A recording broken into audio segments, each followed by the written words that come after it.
أعوذ بالله من الشيطان الرجيم. بسم الله الرحمن الرحيم. الحمد لله رب العالمين. الرحمن الرحيم. مالك يوم الدين. إياك نعبد وإياك نستعين. اهدنا الصراط المستقيم. صراط الذين أنعمت عليهم غير المغضوب عليهم ولا الضالين.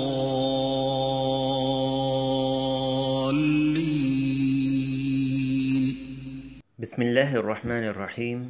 شروع کرتا ہوں اللہ تعالیٰ کے نام سے جو بڑا مہربان نہایت رحم کرنے والا ہے. الحمدللہ رب العالمین.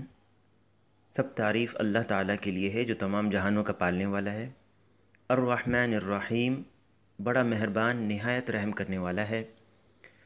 مالک یوم الدین، بدلے کے دن یعنی قیامت کا مالک ہے.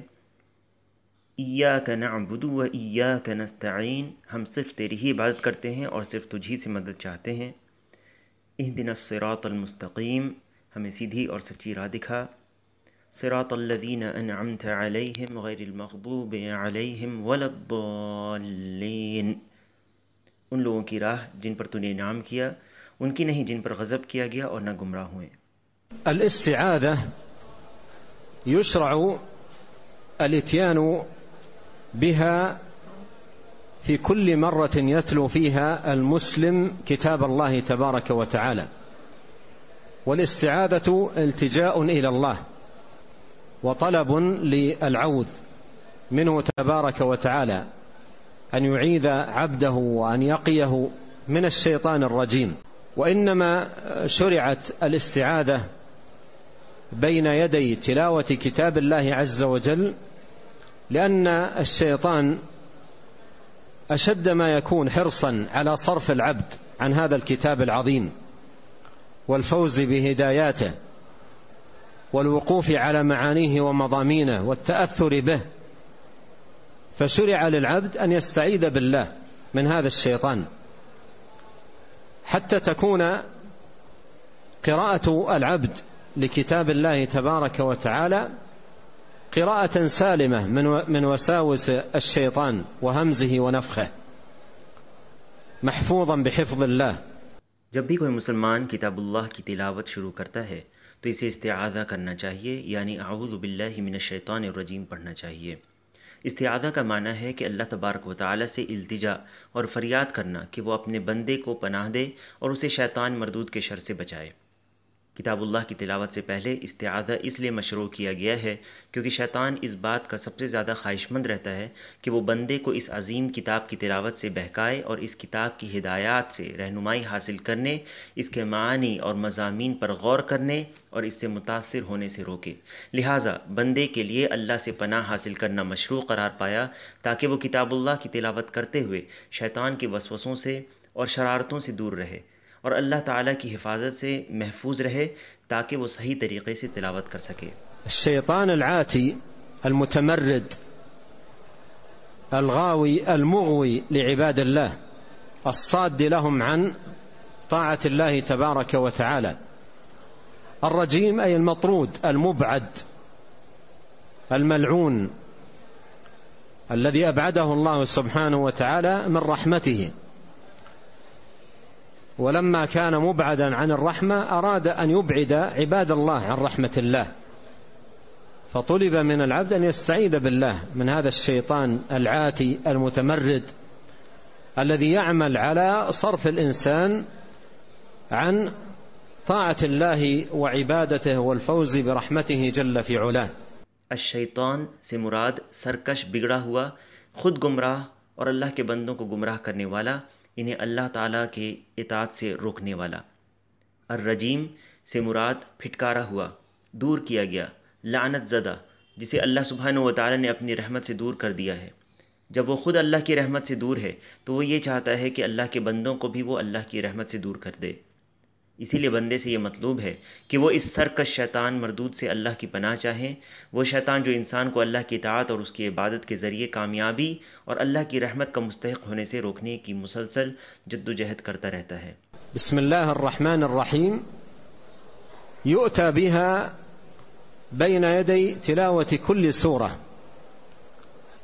وهي آية من كتاب الله عز وجل يؤتى بها في بداية كل سورة عدا سورة براءة. والبسملة هي كلمة استعانة بالله تبارك وتعالى،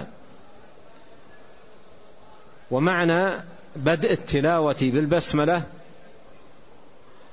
أي أن من يتلو كتاب الله يبدأ تلاوته لكتاب الله مستعينا بالله، لأن الباء في بسم الله باء الاستعانة، متبركا بذكر اسمه تبارك وتعالى. والله علم على الله عز وجل، ومعناه ذو الألوهية والعبودية على خلقه أجمعين، فهو دال على ألوهية الله، وهي أوصاف الكمال والعظمة والجلال التي استحق بها أن يؤله وأن يعبد وأن يذل له ويخضع جل في علاه، ودال على العبودية وهي أفعال العبد التي يقتضيها هذا الاسم من ذل وخضوع وانكسار وإقبال على الله تبارك وتعالى. بسم اللہ الرحمن الرحیم کو بسملہ بھی کہتے ہیں، اور یہ کتاب اللہ یعنی قرآن کی ایک آیت ہے جو سوائے سورت براءت کے ہر سورت کے شروع میں آتی ہے۔ بسملہ یہ کلمہ اللہ تبارک و تعالی سے مدد کے حصول کے لیے پڑھا جاتا ہے۔ اس سے تلاوت شروع کرنے کا معنی یہ ہے کہ جو بھی اللہ کی کتاب کی تلاوت شروع کرتا ہے وہ اللہ سے مدد حاصل کرتے ہوئے تلاوت شروع کرتا ہے، کیونکہ بسم اللہ میں با استعانت یا مدد طلب کرنے کے لیے ہے۔ اللہ تبارک و تعالیٰ کے نام کی برکت سے شروع کیا جاتا ہے۔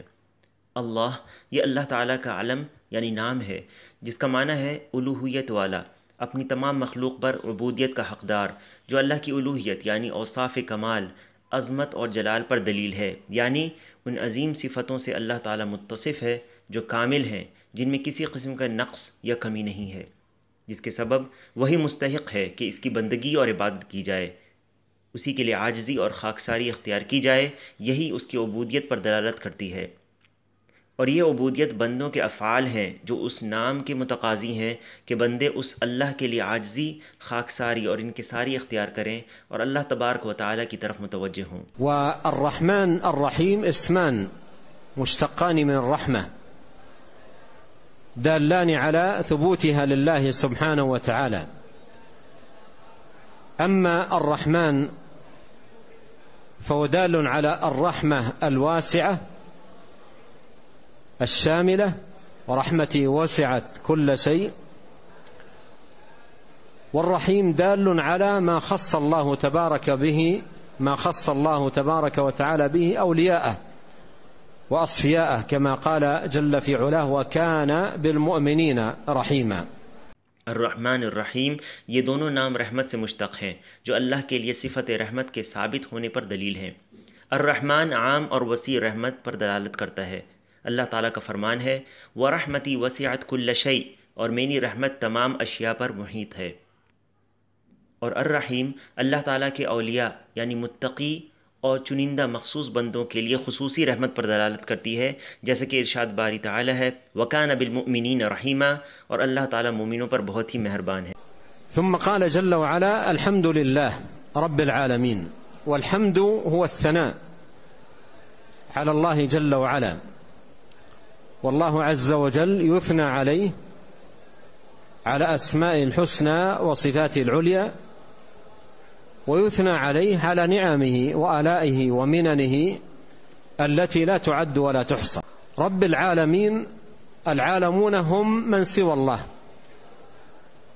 وربهم أي خالقهم ومالكهم والمدبر لهم والمتصرف فيهم، لا شريك له في شيء من ذلك. الحمدللہ، الحمد سے مراد اللہ تعالیٰ کی محبت کے ساتھ تعریف کرنا،